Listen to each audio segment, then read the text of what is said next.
Alright, so I took the part out and you can see it started to bend along the bend line here.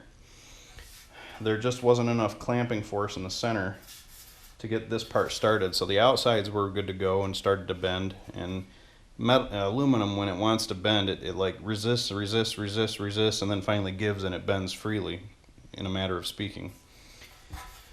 So the outside corners where the clamping where the clamps were, you know, the clamping bolts, that held fine, and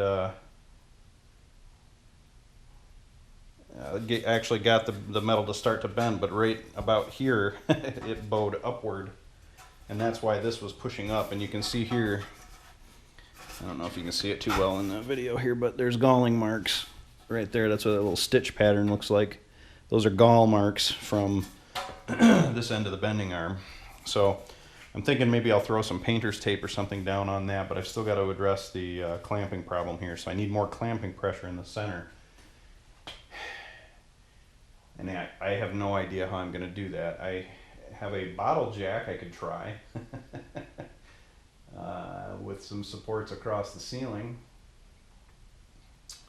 But without building that truss type center for this thing, I honestly just have no idea how it's gonna bend properly without flexing in the center.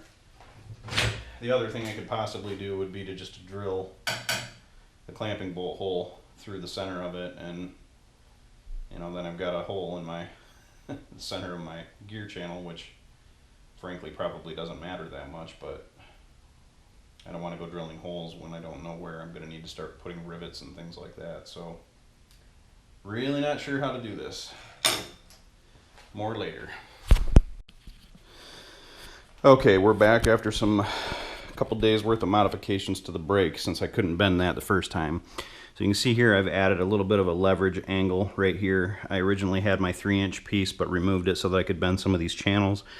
I'm going to give myself a little more leverage with this now than I had before. And I just, you know, drilled and tapped to bolt this to the face of the bending arm. And then I've added this tensioner bar, and this is 2-inch square 1/8-inch wall tubing. And so I have really long bolts for my clamping bolts that come up and pass through this, and there's a spacer in there to maintain tension between them. But where I don't have any clamping bolts here along the edge, I've put 3-inch bolts down through the bottom and thread those into a nut, and then I can just continue to thread that, and they actually will, you know, you can see it's slightly curved upward. So now that's maintaining tension across this entire piece the way a normal bending brake that has, you know, tensioning rods would do.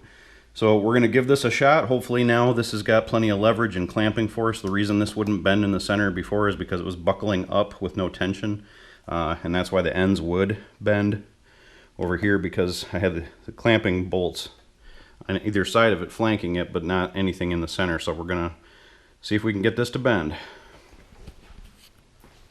Alrighty, wish me luck. Safety glasses on. Get all the metal chips out of here. Let's see what we get.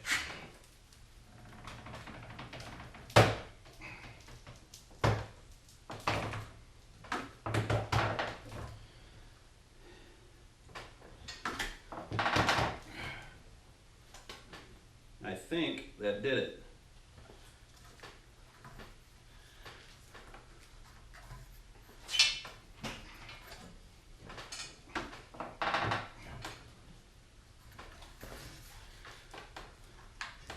It's a little overbroke here on this end. And that's partly because this thing sweeps up a little bit. I'll pause the video, take it out, and see what we ended up with.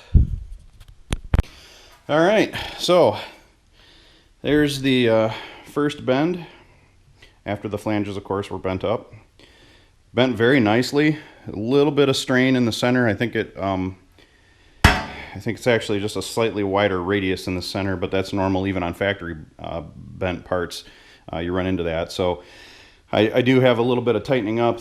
There's just a very slight bow to that in the middle. So I have to just kind of, you know, to kind of put that into position by hand. Now we're going to bend the other side and see what happens. Okay, had to make a few more modifications to the brake to get this shorter flange bent.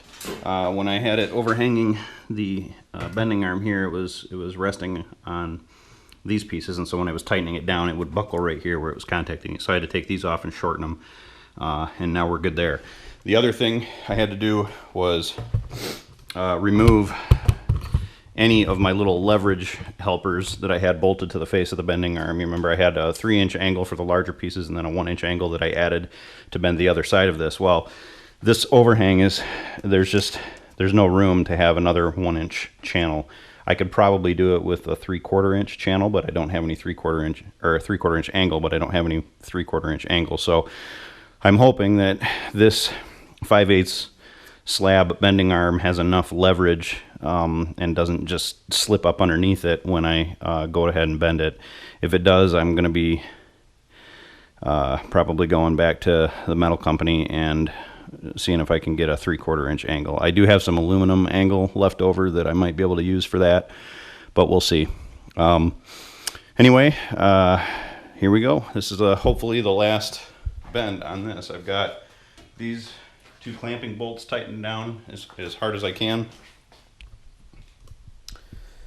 These clamping bolts here are tightened down as hard as I can, and I put a considerable amount of tension on this, and we're just going to go ahead and go for it. I got painter's tape on the bending arm to protect the aluminum underneath. All our metal chips and drilling and all that is gone, so let's hope this works, because it's a big expensive part if I ruin it.